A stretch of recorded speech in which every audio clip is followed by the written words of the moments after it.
Hello everybody, it's Apps here from Dimp Digital and welcome to a very rare Dimp Digital update. This is designed just to give you an insight of where we've been, what we've got planned and some of the changes that we might be making to our content further down the line.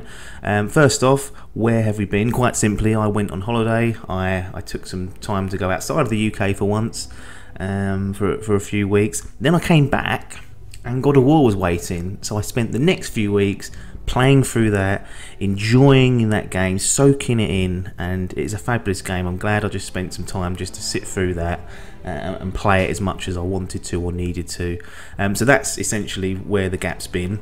I know what you're thinking. You might be going, oh, Apps, isn't there like 8 of you there at Dimp Digital? Couldn't someone else have taken over? And the answer is yes, they could have, but to be honest, they couldn't run a bath between them, let alone the wonder that is Dimp Digital. That's obviously a joke. They're obviously well capable of doing this. It's not a hard gig. But it just so happens that the way that our kind of production flow works now is that everything comes to me to get edited. So even if someone does something on their own, typically it will come to me to apply the finishing touches on. And we don't really have much content. If you listen, you'll know that you'll hear my voice on 99% of things these days, so everything is kind of driven by me anyway. So if I'm away in future, this may happen again. I try my best to try and stack some stuff and have someone release it later on whilst I'm actually off, but sometimes it's not always possible, so there might be a break in future as well. The good news is that we've actually managed to build up quite a good stack of content for this upcoming week, so starting on the 4th of June and ending on the 8th of June. In no particular order, I haven't decided when this is going to get released, but during those days you'll be getting a Nier Automata review, our God of War review, our Infinity War review, our Far Cry 5 review, our Batman Enemy Within review, our A Way Out review, and our This Is the Police review. There might be a few other surprises in the pipeline. Haven't started production on those, so can't commit to them actually releasing during that time period, but there may be other videos also coming, or audio podcasts. All that stuff I mentioned is coming in both audio and video between the 4th of June and the 8th of June, so that's our content kind of kicked back up, and you'll be getting a video a day, and some days you'll be getting 2 bits of content. So I hope that makes up for the little bit of a hiatus we've been on. Then it's E3. Fuck knows whether we'll get something out timely in terms of our coverage. I would love to on a personal note, and maybe I will end up doing something on my own. But it's tricky to A, get people to watch all the press conferences. You know, I don't want to be talking to, say, and I'm pulling the name out of the hat here, talking to Logan and saying, oh, what did you think of Microsoft's reveal of the Xbox 2 then? And he goes, I haven't fucking seen it, because that doesn't make for good listening or watching, does it? So you got that problem. I'm a sad case. I'll watch it all, so I've got no qualms about spending time doing it. Others maybe will only catch the highlights or bits and pieces, so that's fine. So you got that problem. Then if someone does watch, you know, all the conferences we want to talk about, then we've got to find time to sit down, plan and talk about it.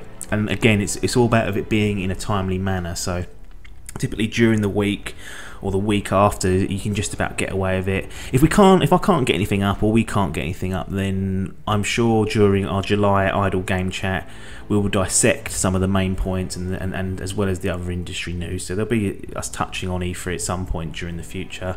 Streaming wise, I really want to get back on that horse. We've been an affiliate for quite a few months now. GTA Monday should return on the 4th, if not the following week. That's quite a difficult thing to arrange, believe it or not, because there's 4 of us. If one of us is away, we just don't do it.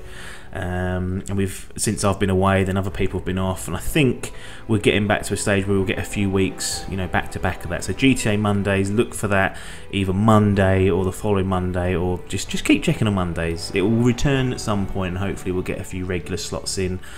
Logan and I want to stream Broforce. Now Broforce was something we started about 18 months ago offline, and we got about halfway through it, and then we just couldn't progress as a co-op any further.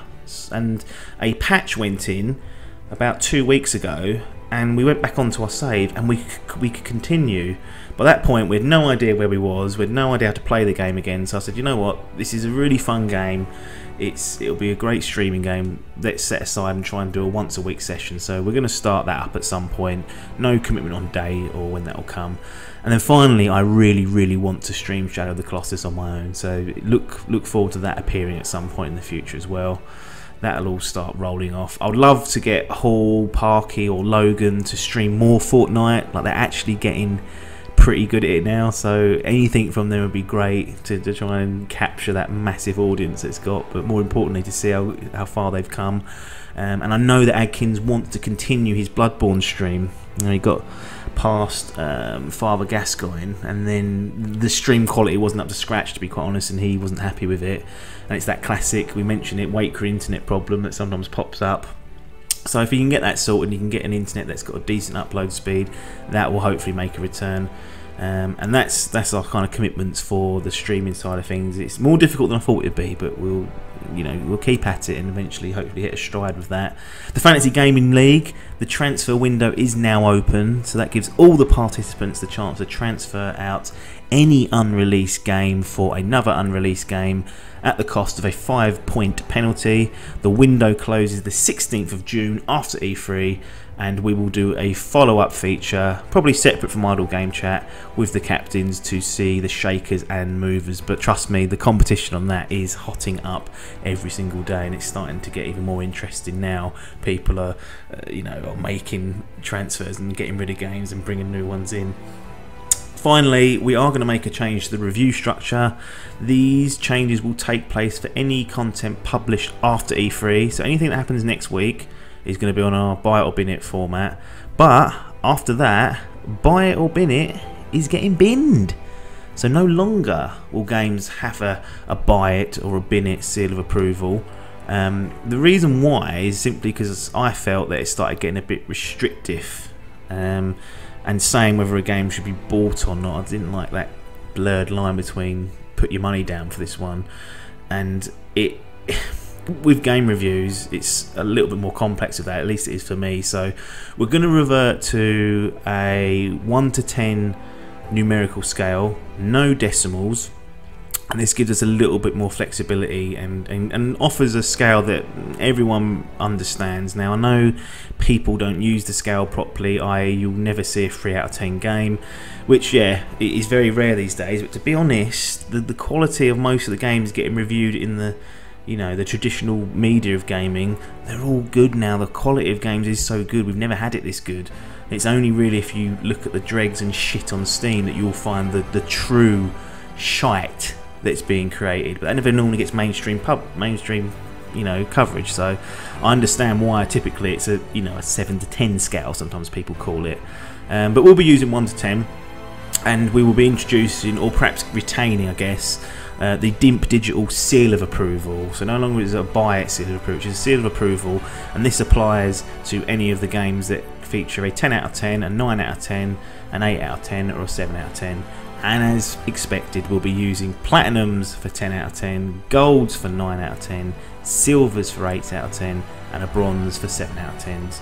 So that gives the seal of approval a little bit more weight as well, because I felt like in the past we would be tempted to give a game a bronze just because saying that you should bin it felt a bit too harsh. So I'm hoping this eases the things up a little bit. So I'm expecting there to be a few more 6 out of 10s, where previously they would have got a bronze, and a 6 out of 10 I think is above average, it's alright, but it doesn't get to our level where we'd say a recommendation. So that's the change that's being made, 1 to 10 with the grading and the medals that you've come to know and love. And we're also going to stick with the long form interview format. I find it really interesting. It makes it easier to do from a production standpoint because no one's got to prepare any scripts or do any other voiceovers. It's just us talking about the game. So the long form game reviews are here to stay, and the interviews are so much fun to do. So that's definitely a keeper and something that has been good in 2018 for us.